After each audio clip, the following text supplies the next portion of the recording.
Good day, everyone. What we're going to go over today is a oil-fired hot water boiler. This unit you see in front of you. If your house is heated with a hot water boiler, you would have this unit or something that's comparable to this unit in your house. There's a bunch of different boilers right here, down here, down here, down there. These all do the same thing. It's just some are more efficient than others. The one we're going to go over today is called a Fleetline. What we're going to do is start at the top of the boiler. You'll see at the top of the boiler, there's a bigger pipe and a smaller pipe. When you're going to hook this boiler up, you always go to the biggest pipe, which is going to be your supply. Your supply is the hottest water that is coming off the top of this boiler. As we start to come up off the top of the boiler, you can see we have a union. And if you go down to the bottom of the boiler, over here, you will see another union. These unions are put in place close to the boiler because eventually this boiler is going to need to be serviced or it's going to need to be replaced.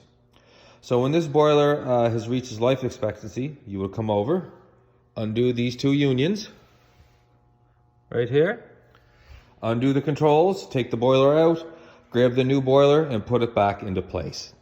If these unions weren't here, then I would have to get in here with a Sawzall, a grinder, something to cut this pipe because it will be solid down in between the valve and the top of the boiler. Throw the pipe away, go get myself a union, rethread some pipe, buy some pipe nipples, and then replace it with a new union. So what that's doing is saving you or whoever's going to have to come replace this boiler in the future a whole lot of time. As we start to come up off the top of the boiler, you would see the next fitting, which is a ball valve, okay? This is to isolate the boiler from the rest of the piping system, okay? So when we had to go replace this boiler, we would shut this valve off, disconnect the unions, pull it away. This pipe down here, which is the return, we would also shut that valve off, disconnect the unions, and throw it away, okay? The reason these valves are here is because we don't need to drain the whole heating system to work on this boiler. We just want to drain the boiler and keep whatever water we have in the system in the system. As we come up, guys, we've turned, go on over, and we went into this next fitting here, which is called an air scoop. You can see on the air scoop, there's arrows telling you which way it's got to go, and there's arrows to make sure it is up, okay? What an air scoop does, it gets rid of the air that's in your heating system. So the water is traveling through here, the water's going through here. Any air that's in the system will go on the top of this scoop, come through this, and up into this little thing here, which is called an automatic air vent. If you're ever in your basement and all of a sudden you hear air hissing out, it kind of sounds like a tire going flat. What's going on is the water that's pumping through this heating system is going up and out the air vent, okay? At the bottom of this, you'll come down, you'll see we also have another valve, and we come down into here, which is called an expansion tank, okay? In a heating system, you have to have somewheres for the water to go when it gets heated, okay? If you have a whole bunch of cold water and you heat it up, well, it expands, right? And as it expands, it needs to go into this tank. This tank has a bladder in it. It's kind of like a balloon. So when you heat the water up, it'll go down into the tank. As it cools off, it'll go back out of the tank. So down and in, down and in. And it's constant all the time. As we continue on, we come over here, we turn, and you can see that we have a circulator pump, okay? This pump is how the water is pumped through your heating system, okay? You can see this pump is on the supply. It's going over here. It's coming from the air scoop. So what it's doing is pulling the hottest water out of the top of the boiler, down through the scoop. Any air that needs to leave goes up through the air vent. The pump continues on, and it goes down in through the circulator pump, okay? As we pass the circulator pump, you can see we have another piece of pipe, and we also have a valve. Again, this valve is to isolate the pump from the rest of the system. So if we ever had to service this pump, which we will, as you can see there is a union right there, and there's another one right here. So what we do is disconnect these nuts and bolts, pull this pump out, put a new one in. So what this does, this valve here, it keeps any water that's in the rest of the system from leaking out when we're servicing this pump. Once we passed the pump, you notice we went to copper, right? The reason we did that is because of the price. We could have done all this here, black iron, pipe and fittings in copper, but what would have happened was it's going to cost me a whole lot of money, right? Where you can get away with black iron pipe and it's cheaper, you should do it, okay? So that means the union, the bushings, all these valves, I went with black iron just because this piping, these lengths here, all through here, are just cut random lengths. So I can go to the wholesalers, get a whole bunch of different lengths of pipe, randomly come here and start putting it together and end up with something like this. I could have also done it in copper, like I said before, but I would need a whole bunch of male adapters. I would need solder. I would need lengths of copper. It might be a little bit more quicker, but in the long run, it's going to cost me way more on the material, okay? As we go past this valve, what we're into next is this unit right here, which is called a zone valve, okay? Every zone valve that is on your heating system is connected to a thermostat in your house. So if you have a hot water heating system and you have 5 thermostats, well, if you went down to your boiler, you would have 5 zone valves, a control like that. Because each control is going to open up. So this opens up, goes up into the baseboard rad, which we have here, that goes through and it heats your house or your room or your garage or whatever that thermostat is connected to. So we come from the zone valve, we come up through here, through the baseboard rad. As we come through the baseboard rad, we come back over through here. You'll see the piping system down through here. And then what we're gonna do is go back into the piping on the bottom of the boiler. So remember, when we were at the supply, the biggest pipe off the top of the boiler was our supply. So the biggest pipe off the bottom of the boiler is our return. So all that water is traveled through our heating system, it's going down, and now it's going back into the boiler to get heated up again. And it's a constant loop. It's an enclosed loop. It's using the same water over and over again to heat your home, okay?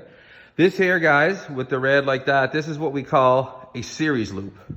So I have one baseboard rad back there on the wall, okay? I could have 4 or 5 other ones connected to that, just so it goes in one rad, out the other, in one rad, out the other, and it always comes back down through the return, down through here, and back into the boiler. Also on the top of the boiler, we have what we call a relief valve. This here is a safety relief valve. This is so, if you see the tag on the side of it, you guys can see that right there. It says set 30 PSI. That means if for any reason the water pressure in this boiler got above that 30 PSI, this here little control would pop open and water would flow at the bottom of the relief valve like it is right now, okay? So that's just for safety. If this wasn't here and your water pressure in your boiler kept on building up and got up to like 60 or 70 pounds, well, something's bad's gonna happen. Something's gonna explode and you're gonna get hot water going everywhere, right? So that's what that's for. That's to tell you that something is wrong. I'm not feeling well, so I'm gonna puke water all over, down into the floor. As you can see, this might be a little bit hard on this video, there's a gap between the bottom and the floor, okay? Your code book will tell you what's the minimum and what's the maximum that can be. Your code book will also tell you, am I allowed to put any valves between the relief valve and the boiler? Am I allowed to decrease this size? And how far from the top of the boiler this is allowed to be. I'm not going to tell you that right now, because when we get back to school and start hooking up these boilers, I'm going to make you look it up and find it in your code book. So that's your heating system right there. So let's say you're at home. You're cold, you go upstairs, you turn on your thermostat, okay? Thermostat turns on, it comes down, opens this zone valve. This zone valve says, okay, Mr. Circulator Pump, I want you to kick in and start hauling hot water off the top of the boiler, and it's gonna start pulling it through this whole system. As it goes through the red, back down the return, back down this pipe, it goes back into the boiler, right? The boiler kicks in and says, okay, I gotta heat that water up because I gotta pull more hot water off the supply and keep on going in through the heating system. Over here, you'll see another valve. You'll see this valve right here. What that does, if we follow it around, it connects on to what we call the pressure reducing valve, right? PRV, or what people call it around here, is a water feeder, okay? You can also see on the tag of the water feeder, it says set 14 to 17 PSI, okay? So what this little unit is doing, it is supplying water into my boiler, right here, this unit right here, okay? The reason they call it a PRV, pressure reducing, because this side of the pressure reducing valve, this pipe here, is connected to your house, to your pump, to your city water, to whatever you're drinking your water out of the sink. It's the same kind of water that is gonna go up and feed into this boiler system, okay? Now, the reason they reduce the pressure is because the pressure on your system at home, like your normal domestic drinking system, your water, could be anywhere from 40 to 60 pounds, okay? If we didn't have this here, and we just had a full piece of pipe right through here, and we're putting in 60 pounds of water pressure, well, that'll work. We'll put the 60 pounds into the boiler, but this relief valve is gonna say, uh-oh, something's going on. There's more than 30 pounds in here, so I'm gonna spew water all over the floor to tell you something's going on. Something bad's happening. So what this does, the water comes in this way here, okay? Say it's at 60 pounds. This thing here, because it's set to 17 to 14 pounds, drops the pressure down and supplies water into the boiler, right through here and up and through here, okay? So we need this. We need to have that on there to supply water into our system. You can also see on this water feeder, we have two valves right here and right here to isolate this, because again, this is gonna break. We're gonna put a couple valves on here. We're gonna have to cut the copper, pull this out, put a new one on. But when we're doing the maintenance on it, if you come up here, we also have a bypass right here, folks. What that's doing is allowing me to bypass the water feeder in case I need to bump it up when I'm working on it and put straight water pressure from the city back into this system. But I wanna make sure I don't get any more than 30 pounds, because if I do, this little gizmo here is gonna blow off and tell me I got too much pressure in there. Now, when we're soldering all this up, okay, this stuff here, the domestic side that's going into the water feeder, I can use lead-free, right?